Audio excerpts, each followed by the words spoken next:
You won't believe what happened at Kenya's most secure location. A spear-wielding attacker claiming Satan sent him breaches State House security, kills an armed GSU officer in broad daylight, and this happened while the president was inside. The weapon hidden in a sack. The location, Gate D of State House, Nairobi. The victim, an elite security officer who never saw it coming. What you're about to discover is going to send chills down your spine because this attack reveals security failures that should terrify every Kenyan. Stay with me because what happened next is even more shocking. Hey, stop!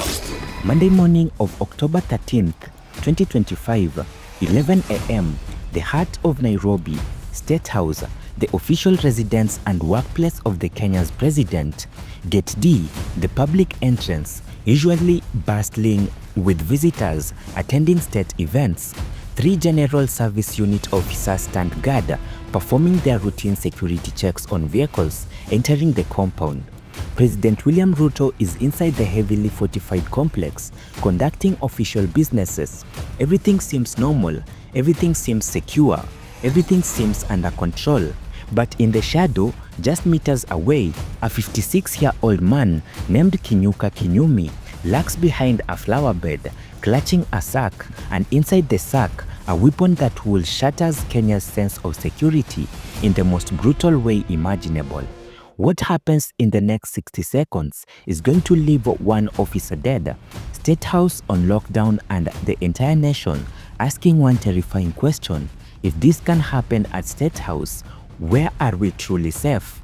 Let me take you back to how this nightmare began, because the devil is truly in the details. Kinyuka Kinyumi didn't just stumble upon the house. This was calculated, this was planned, this was very deliberate. He approached Gate D disguised as a street dweller, someone the guards might dismiss as just another homeless person wandering the streets of Nairobi. He carried a simple sack, the kind you'd see any street vendor carrying food or personal belongings in. Nothing suspicious, nothing threatening, nothing that will trigger alarm bells in the minds of highly trained security officers. But here is where it gets even more chilling. Witnesses say that Kinyumi had been observing the gates, studying the patterns and watching how the officers conducted their checks. He positioned himself behind a flower bed, a decorative feature that ironically provided a perfect cover to someone planning the unthinkable. Think about that for a moment. A flower bed at State House, meant to beautify Kenya's seat of power, became the hiding spot for an attacker waiting to strike. The irony is almost too tragic to comprehend. The 3 GSU officers on duty that morning were from the Elite G Company, Kenya's most highly trained paramilitary unit. They aren't ordinary officers. These are men trained in counterterrorism, close protection, and high-risk security operations. They guard presidents, diplomats, and critical infrastructure. They are supposed to be the best of the best. One of these officers was Constable Ramadan Hamisi Matanka, a dedicated serviceman, a professional who took his oath seriously, a man who woke up in the morning not knowing it would be his last day on earth. As our vehicle approached Gate D for routine inspection, Matanka and his 2 colleagues moved into position, following standard protocol. Their attention focused on the vehicle, checking for threats, verifying credentials, and ensuring nothing dangerous entered the compound. This is what they trained for. This is what they did every single day. But on this particular day, the real threat wasn't in the vehicle, it was behind the vehicle.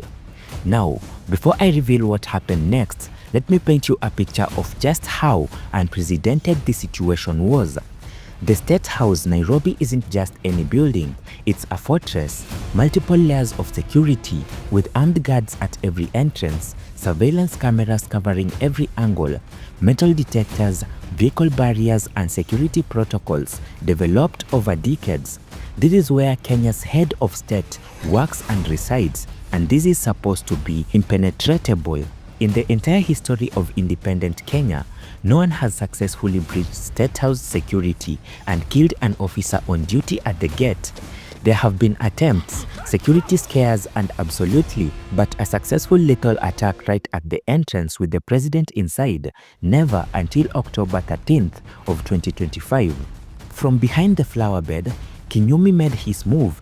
He reached into an innocent-looking sack and pulled out something that doesn't belong in the 21st century, something primitive yet devastatingly effective, a spear, not a knife, not a gun, a spear, the kind of weapon Kenyan warriors used centuries ago. The timing was perfect. The officers' backs were turned, their focus was elsewhere, their guard, for just a split second, was down. And in security work, a split second is all it takes. Kinyumi moved with purpose. He crossed the distance between the flower bed and the Constable Matanka, and then in an act of shocking brutality, he then thrust the spear into the left side of Matanka's chest. Imagine the scene, the sounds, the chaos, one moment routine, security checks, the next a colleague falling, blood spreading across the uniform and a primitive weapon protruding from his body at State House at the president's residence in broad daylight at 11 o'clock in the morning. The spear penetrated deep, striking with force that suggested this wasn't a random attack or a desperation move. This was an attack executed with a deadly intent. The blade found its mark, piercing Matanka's chest cavity, causing catastrophic internal damage. Now you might be wondering who this attacker is. What drove him to do this and what possible motive could someone have for launching a suicidal attack on State House security? This is where the story becomes even more disturbing, even more bizarre, even more difficult to comprehend, because when police interrogated Kinyuka Kinyumi, the 56-year-old attacker, his explanation was chilling. He claimed Satan sent him, the man who just killed a GSU officer at State House, who had breached security at the president's residence, who committed one of the most audacious attacks in Kenyan history, told investigators that Satan himself had dispatched him to carry out this mission. Was this genuine delusion, a mental health crisis, a calculated attempt to claim insanity? The investigation is ongoing, but what's clear is that Kinyumi was determined enough to plan this attack, disciplined enough to disguise himself, patient enough to wait for the right moment, and committed enough to strike with lethal force. That's not the behavior of someone acting randomly. That's premeditation, that's planning, and that's intent. Security experts across Kenya are now asking uncomfortable questions. How did someone with a spear get that close to the State House? Why weren't there additional security sweeps of the perimeter? Why was a flower bed allowed to provide concealment too close to a checking point? How did the attacker study the location without being detected? And here is the question that should concern every Kenyan. If a 56-year-old man with a spear can kill an elite GSU officer at State House while the president is inside, what does that say about the security? Other government installations, at police stations, at county offices, at public spaces, and where ordinary Kenyans gather. But that is not all. Wait until you see what this means for Kenyans' future.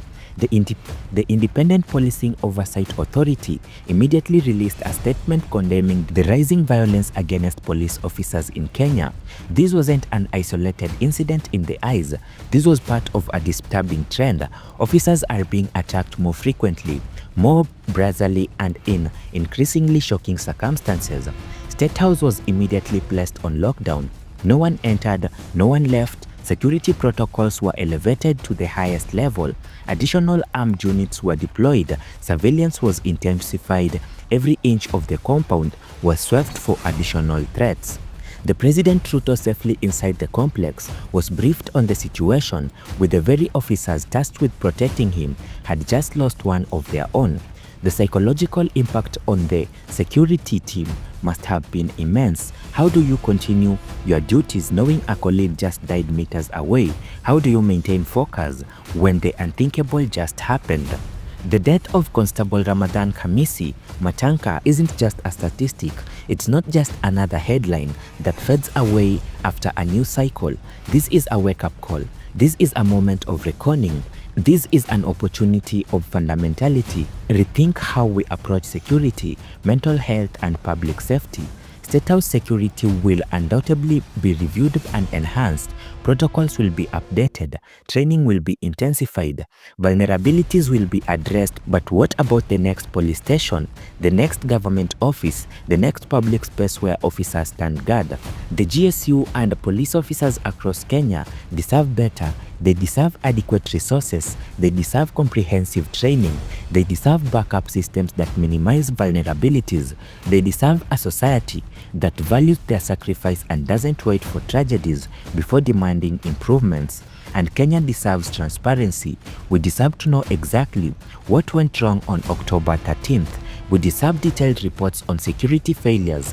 We deserve action plans with timelines and accountability measures. We deserve leadership that prioritizes public safety over political optics. The spear that killed Constable Matanka was a weapon from Kenya's past, but the security failures it exposed are very much a challenge of our present. How we respond to this tragedy will determine whether we are serious about protecting those who protect us or whether we will wait for the next shocking attack before we act.